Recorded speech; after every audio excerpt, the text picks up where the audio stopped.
The pandemic has underlined the need for better urban planning. Unplanned urban sprawl makes the delivery of public services less effective, from public transportation, waste management, or healthcare. Urban planning must take into account public health and natural hazards, such as natural disaster. Examining the 13th Sustainable Development Goal on climate action, we have seen that lockdowns made global pollution drop in cities and in the skies over the most polluted cities. To meet the 1.5 degrees maximum target called for in the Paris Agreement, greenhouse gas emissions must drop by 7.6% starting from 2020, despite the drastic reduction in human activity due to the pandemic. The resulting 6% drop in emission projected for 2020 is insufficient. The COVID-19 pandemic, while shutting down economy, offers the opportunity for countries to reassess priorities and rebuild economies to be greener, more resilient to climate change. How SDG 16 regarding peace, justice, and effective institutions performed during the pandemic. In general, institutions reduce the addressability of their services, including access to justice. From a health perspective, the threat of COVID-19 was greater in areas affected by armed conflicts, already lacking health care facilities. Homicide, violence, phenomena addressed by SDG 16 was drastically reduced in Europe in the context of lockdowns.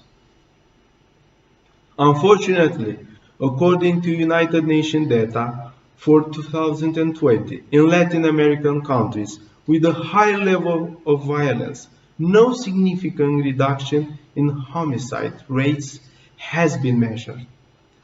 SDG 16 also aims to reduce violence against children to zero until 2030.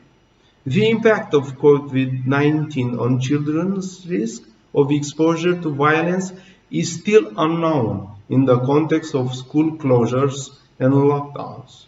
United Nations data for 2020 mentions that some countries have experienced a surge in violence against children at home.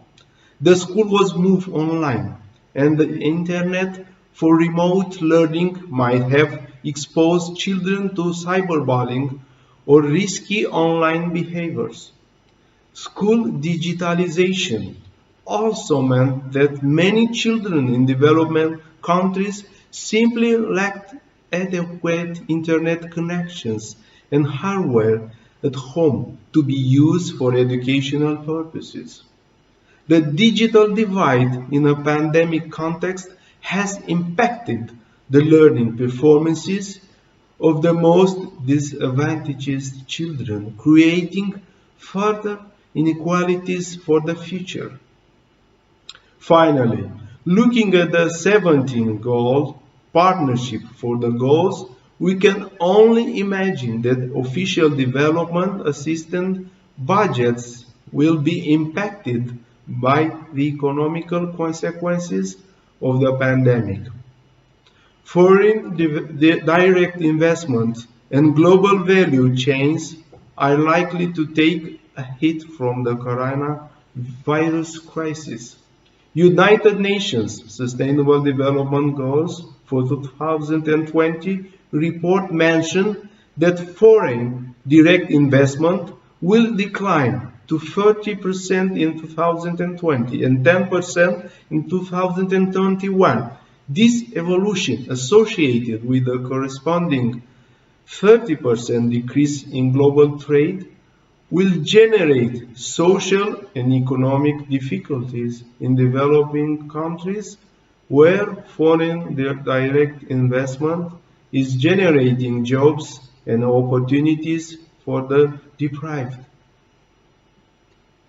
Lockdowns in time of the pandemic made the internet essential for most of the work and activities, such as online classes, shopping, socializing, but half of the world's population is still not connected.